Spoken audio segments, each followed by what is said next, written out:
Next बात करते हैं जीनियोलॉजीज के बारे में। What do you mean by the term genealogies? क्या मतलब होता है इसका?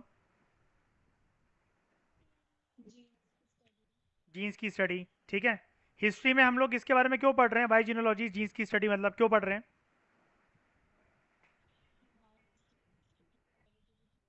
Very good. हेरिडिटरी थी इस टाइम पे डायनेस्टीज। हेरिडिटरी का मतलब मुझे क्या होता है जो आपने यूज करा? क्या मतलब होता है बताओ मुझे जरा नॉर्मल भाषा में।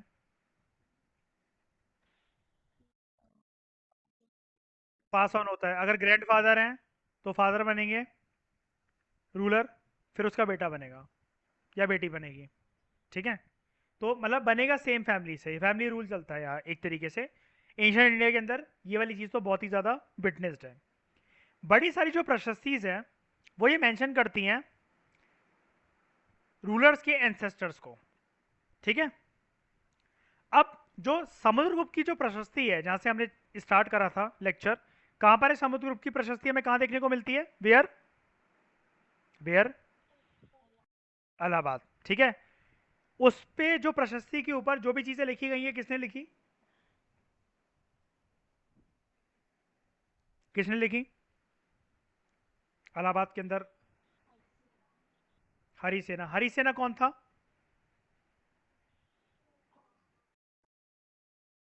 Court poet.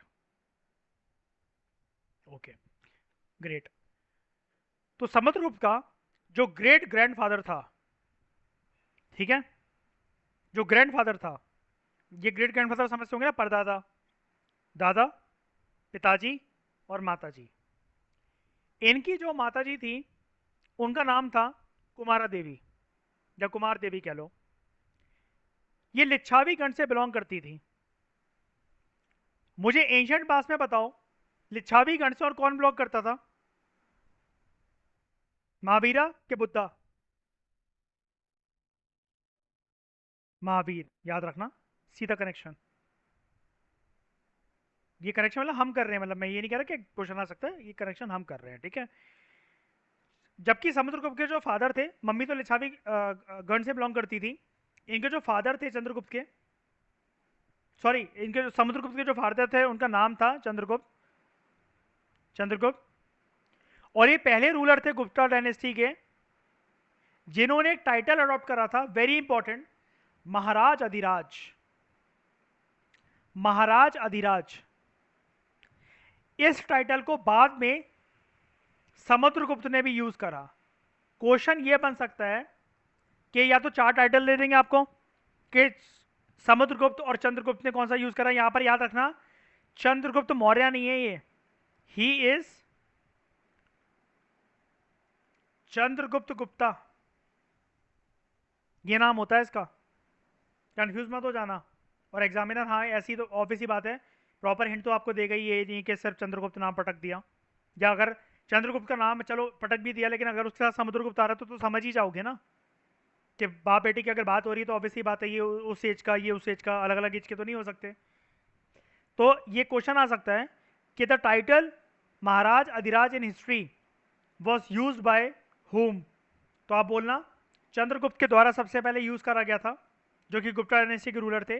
बाद में चंद्रगुप्त के बेटे फेमस रूलर समुद्रगुप्त के द्वारा भी यूज करा गया। समुद्रगुप्त के जो दादा और जो परदादा थे उनको बोला गया है महाराजास। ठीक है। और धीरे धीरे करके फैमिली की इंपॉर्टेंस जैसे बढ़ती चली गई, तो हमें दिख रहा है कि टाइटल्स की भी इंपॉर्टेंस बढ़ती चली गई। टाइटल्स के अंदर वजन आना शुरू हो गया कि दादा परदादा महाराजा, पिताजी महाराज अधिराज।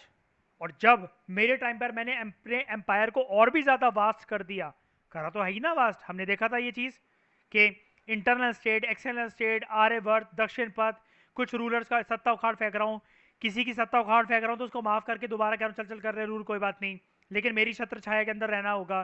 कोई कोई लोग डर रहे हैं, उनसे तो लड़ने की जरूरत भी नहीं है, ट्रिब्यूट वगैरह गिफ्ट लेकर आ रहे हैं। और कुछ जो है अपनी बेटियां दे रहे हैं मुझे शादी करने के लिए। तो मेरा जो खौफ बढ़ता चला जा रहा है, जो मेरी पावर बढ़ती चली जा रही है, उसकी वजह से मैं एक नया टाइटल अडॉप्ट कर रहा हूँ जो कि मेरे पिताजी ने भी करा था adopt, Maharaj Adhiraj. I am talking in the context of Samudragupta. ठीक है। उसके बाद अगर हम लोग इसको अरेंज करें तो आप क्या बोलोगे? राजा, महाराजा अधिराजा और महाराजा, सबसे पहले क्या आएगा? Increasing order, decreasing order? Increasing क्या, राजा को कहाँ रखूँ, नंबर 1 2 3 कहाँ,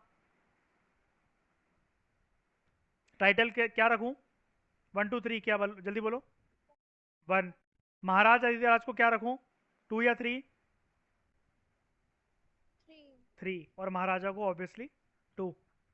ठीक है, नॉर्मल सी बात है, लेकिन ठीक है, कर लिया, कोई दिक्कत वाली बात नहीं, क्योंकि अभी तो सब नॉर्मल लगता है।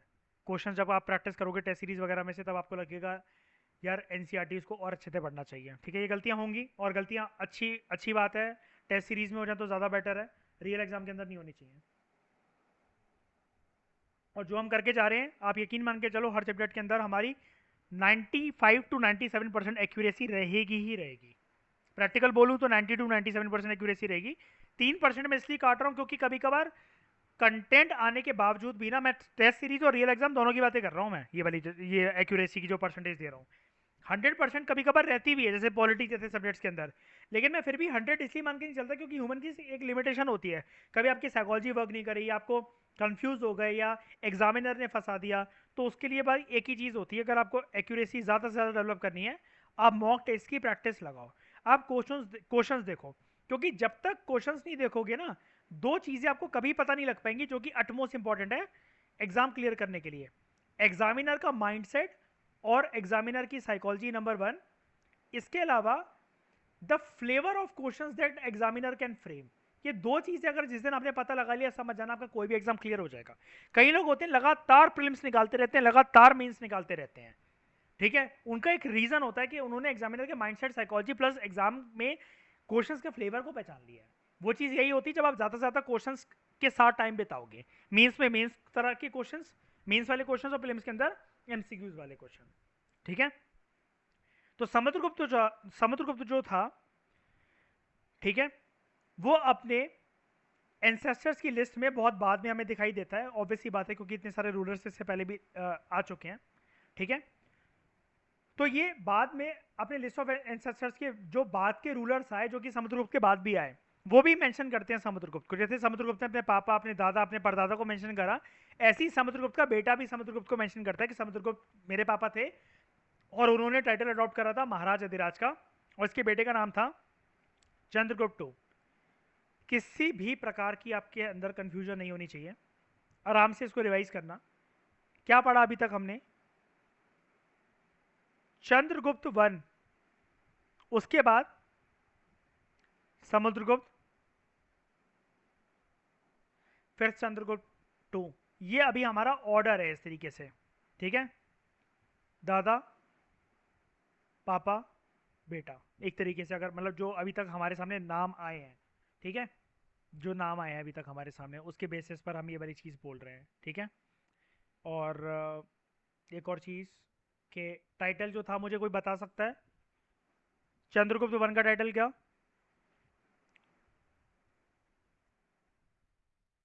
क्या टाइटल अडॉप्ट कर रहा था चंद्रगुप्त 1 ने, महाराज अधिराज। समुद्रगुप्त ने भी सेम करा था, महाराज अधिराज। चंद्रगुप्त 2 का हमें पता नहीं। ठीक है, जितनी इन्फॉर्मेशन है, क्योंकि अभी सिर्फ उसके बेसिस पे ही बात करेंगे, हायर क्लासेस के अंदर आपको और ऐड ऑन होती चली जाएगी, लेकिन उससे पहले इसको बहुत अच्छी तरीके से कंठस्थ कर लेना अपने दिमाग के अंदर। ठीक है, हमें चंद्रगुप्त 2 के बारे में पता कहाँ से लगता है, चंद्रगुप्त 2 के बारे में पता लगता है इंस्क्रिप्शन से, सिक्कों से। उसने वेस्टर्न इंडिया के अंदर एक पहल करी थी, एक्सपीडिशंस लॉन्च करी थी, ऑब्वियसली बात है, इसका मकसद यही हो सकता है कि उस टाइम पर जो भी रूलर थे उनको हराना। और यहाँ पर स्पेसिफिकली मेंशन भी कर रखा है इंस्क्रिप्शन के अंदर कि चंद्रगुप्त 2 ने जो लास्ट शाका डायनेस्टी रह गई थी, जो लास्ट शाकास फैमिली के जो रूलर्स रह गए थे, उनको हरा दिया था। ठीक है, बाद में हिस्टोरियंस ऐसा भी मानते, जब उन्होंने और स्टडी करा चंद्रगुप्त 2 के बारे में, याद रखना हम सिर्फ चंद्रगुप्त 2 की बात कर रहे हैं अभी इस पैराग्राफ के अंदर, कि उसके कोर्ट के अंदर बहुत पढ़े लिखे और ज्ञानी व्यक्ति थे। ठीक है, जिसके बारे में हम नेक्स्ट चैप्टर के अंदर पढ़ेंगे भी, थोड़ा सा वो कल्चरल डायमेंशन का चैप्टर है। आगे बढ़ने से पहले इस बॉक्स की तरफ देख लेते हैं। विक्रम सांबट, जो 58 बीसीई के टाइम पर जो एरा स्टार्ट हुआ, वो ट्रेडिशनली एसोसिएटेड है एक गुप्ता रूलर के साथ, जिसका नाम है चंद्रगुप्त 2, जिसके बारे में जस्ट हमने अभी पढ़ा। ठीक है,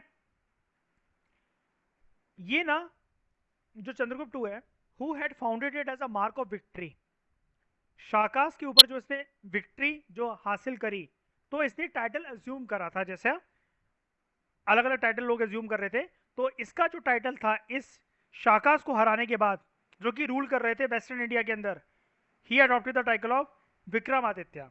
तो अब एक बारी अगर हम इसको मिटाकर फिर से अगर एक बारी अगर अगर हम लोग अब टाइटल की बात करें कि मान लो कि हमने एक क्वेश्चन फ्रेम करा है, मैंने आपके लिए क्वेश्चन बनाया है, तो अब मुझे एक बारी टाइटल के बारे में बताओ ज़रा प्रॉपर तरीके से, कि अब आप किसको क्या टाइटल देना पसंद करोगे। पसंद क्या करोगे मतलब आपको पता होना चाहिए, अपनी मर्जी से थोड़ी ना दे दोगे ऐसे ही। ठीक है, चलो एक मिनट रुको। चंद्रगुप्त वन का बताओ मुझे अलंकृता।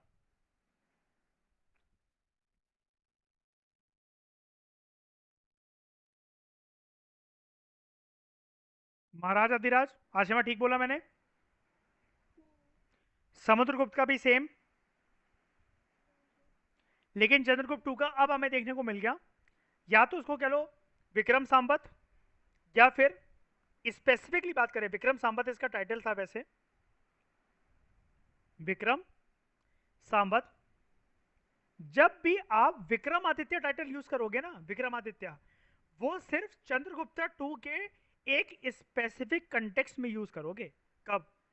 कि जो उसने विक्ट्री हासिल करी शाकास के ऊपर, उस कंटेक्स्ट में यूज करोगे ये वाली चीज, ये वाली इंफॉर्मेशन।